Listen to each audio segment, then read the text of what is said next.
নমস্কার বন্ধুরা, ছোট বৌমার কিচেনে আপনাদের সবাইকে স্বাগত। আজ আমি আপনাদের সঙ্গে শেয়ার করব আলু সেদ্ধ করা বা পুর তৈরি করা ঝামেলা ছাড়াই আলুর চপ। এই চপগুলো তৈরি করে নেওয়া কিন্তু খুবই সহজ। মাত্র 5 মিনিটেই কিন্তু খুব সহজে এই আলুর চপগুলো তৈরি করা হয়ে যায়। চপগুলো তৈরি করার পর যতটা সুন্দর দেখতে লাগে, চপগুলো কিন্তু খেতে হয় তার থেকেও দ্বিগুণ সুন্দর। আশা করি আজকের ভিডিওটা আপনাদের ভালো লাগবে। ভিডিওটা শুরু থেকে শেষ পর্যন্ত দেখার আপনাদের সবার কাছে অনুরোধ রইল। তাহলে চলুন বন্ধুরা, রান্নাটা শুরু করি। এখানে আমি 200 গ্রাম বেসন নিয়েছি চপটা তৈরি করার জন্য। বেসনটাকে এবারে চালনির সাহায্যে একটু ভালো করে চেলে নেব। চেলে নিলে বেসনের মধ্যে অনেক সময় পাথর থাকে, সেইগুলো কিন্তু এই চালনির ওপরে চলে আসবে। আর না হলে কিন্তু যখন আমরা চপটা তৈরি করব তখন খুব মুখে পড়বে, বাজে লাগবে খেতে। সেই জন্য কিন্তু বেসন সবসময় চেলে নিতে হয়। এবার দিয়ে দিচ্ছি স্বাদ মতো কিছুটা লবণ, কিছুটা বিট লবণ নিয়েছি দিয়ে দিচ্ছি। দিয়ে দিচ্ছি হাফ চামচ মতো জিরের গুঁড়ো,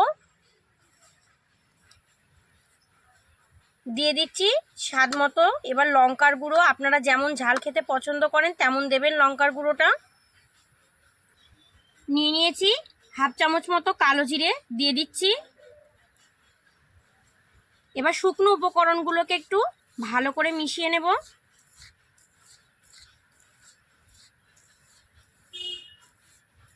শুকনো উপকরণগুলোকে ভালো করে মিশিয়ে নিয়েছি। এবার এর মধ্যে আমি দিয়ে দিচ্ছি কিছুটা আদা রসুন বাটা। আদা রসুন বাটাটা আমি এখানে প্রায় 1 চামচ মতো দিয়েছি। এবার অল্প অল্প করে জল দিয়ে একটা ব্যাটারের মতো করে তৈরি করে নেব।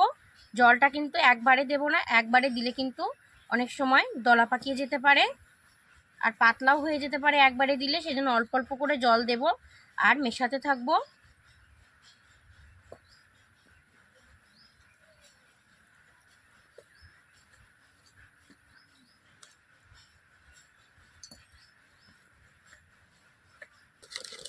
বেসনটাকে আমি খুব ভালো করে ফেটিয়ে নিয়েছি।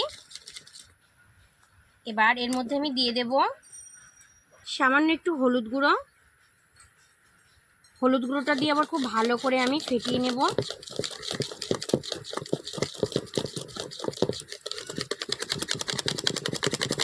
যত ভালো করে ফেটানো যাবে তত কিন্তু সুন্দর ফুলবে চপগুলো।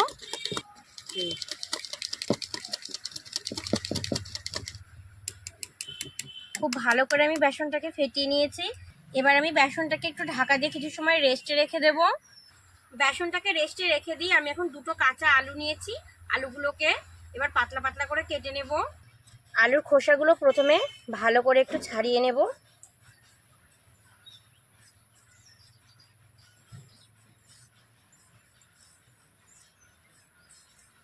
আলুর খোসাটাকে ছাড়িয়ে নিয়েছি। এবার আলুটাকে একটু পাতলা করে কেটে নেব। খুব পাতলা করব না, খুব পাতলা করলে আবার তখন চপের মধ্যে আলু আছে কিনা বোঝাই যাবে না। একটু পাতলা করে কেটে নেব। এই রকম করে কেটে নিচ্ছি দেখুন। খুব পাতলাও না আবার কিন্তু খুবই মোটা না, এভাবে আমি সবগুলো কেটে নেব।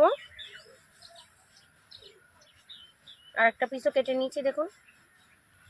সব আলুগুলোকে আমি পাতলা করে কেটে নিয়েছি। এবার জলের মধ্যে এগুলোকে একটু ভালো করে ধুয়ে নেব।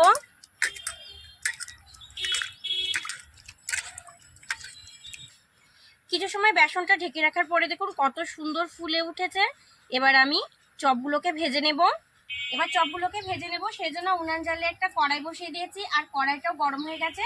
এবার কড়াইয়ের মধ্যে দিয়ে দেবো বেশ কিছুটা সাদা তেল।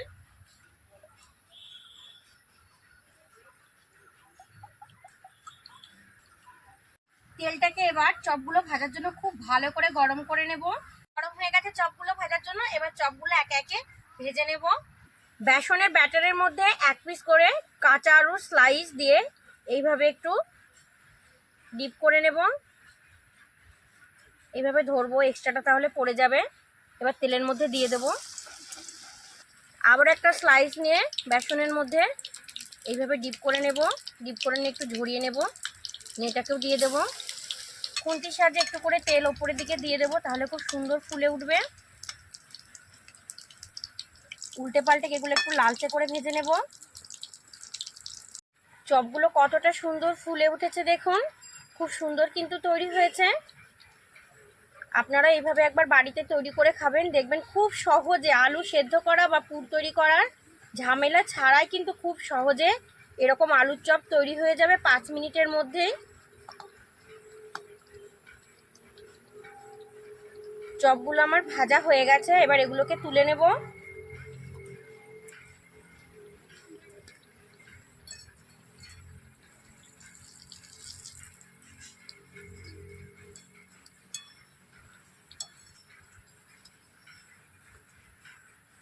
কতটা সুন্দর দেখতে লাগছে দেখুন বন্ধুরা চপগুলো ভাজার পরে, আর কালারটাও কিন্তু খুব সুন্দর এসেছে। এবার এগুলোকে আমি একটা প্লেটের মধ্যে নিয়ে নেব। আবারও কিছু চপ আমি আপনাদের ভেজে দেখাচ্ছি।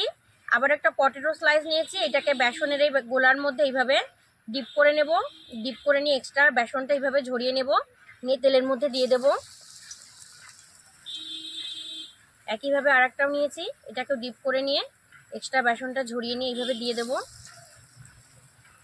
চপগুলো কতটা সুন্দর তৈরি হয়েছে দেখুন বন্ধুরা। এইভাবে আমি বাকি চপগুলোকেও ভেজে নেব আর এগুলোকে তুলে নেব। সব চপগুলোকে ভেজে নিয়েছি, আর চপগুলো কতটা সুন্দর তৈরি হয়েছে দেখুন বন্ধুরা। একদম কিন্তু ফুলকো হয়েছে চপগুলো, আপনারা নিশ্চয়ই দেখে বুঝতে পারছেন। একদম খুব কম সময়ে মাত্র 5 মিনিটে কিন্তু এই চপগুলো তৈরি করে নেওয়া যায়। এবার আমি চপগুলোর ওপরে দিয়ে দেব কিছুটা বিট লবণ। বিট লবণ নিয়েছি কিছুটা, দিয়ে দিচ্ছি।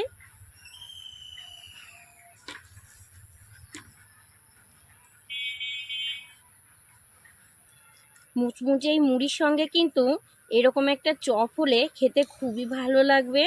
সন্ধ্যাবেলায় কিন্তু চায়ের আড্ডায় এইরকম চপ আর মুড়ি কিন্তু একদম জমে যাবে বন্ধুরা। আপনারা কিন্তু অবশ্যই বাড়িতে একবার তৈরি করে খাবেন, দেখবেন খুব কম সময়ের মধ্যেই কিন্তু এই চপগুলো তৈরি হয়ে যায়। আর পুর তৈরি করার ঝামেলা বা আলু সেদ্ধ করার ঝামেলা ছাড়াই কিন্তু খুব সহজেই তৈরি করে নেওয়া যায় এই চপগুলো। চপের ভেতর কতটা ফেপেছে দেখুন, অসম্ভব মজার কিন্তু তৈরি হয়েছে। আপনারা নিশ্চয়ই দেখে বুঝতে পারছেন চপটা কত সুন্দর ফুলেছে। এবার একটা আমি চপ খেয়ে দেখবো কেমন হয়েছে। দারুণ হয়েছে কিন্তু বন্ধুরা, অসম্ভব সুন্দর হয়েছে খেতে। এটা যে আলু সেদ্ধ করা বা পুর তৈরি করার ঝামেলা ছাড়া শুধু কাঁচা আলু দিয়ে বানানো হয়েছে একদমই কিন্তু বোঝা যাচ্ছে না। মনে হচ্ছে যেন সেদ্ধ আলুর পুর তৈরি করে এটা বানানো হয়েছে। অসম্ভব ভালো লাগছে কিন্তু খেতে। আপনারা হয়তো ভাববেন যে আমি নিজে খাচ্ছি, নিজে তৈরি করে সেই জন্য প্রশংসা করছি, এমনটা কিন্তু নয়। আপনারাও তৈরি করে খাবেন, দেখবেন খুবই ভালো লাগবে। আমার আজকের তৈরি এই কাঁচা আলু চপের ভিডিওটা যদি আপনাদের ভালো লাগে অবশ্যই কিন্তু কমেন্টে জানাবে বন্ধুরা। আর চ্যানেলটা সাবস্ক্রাইব করে আপনাদের সবার আমার পাশে থাকার অনেক অনুরোধ রইল। ভালো থাকবেন আপনারা সবাই, সুস্থ থাকবেন। আজ এই পর্যন্তই, টাটা।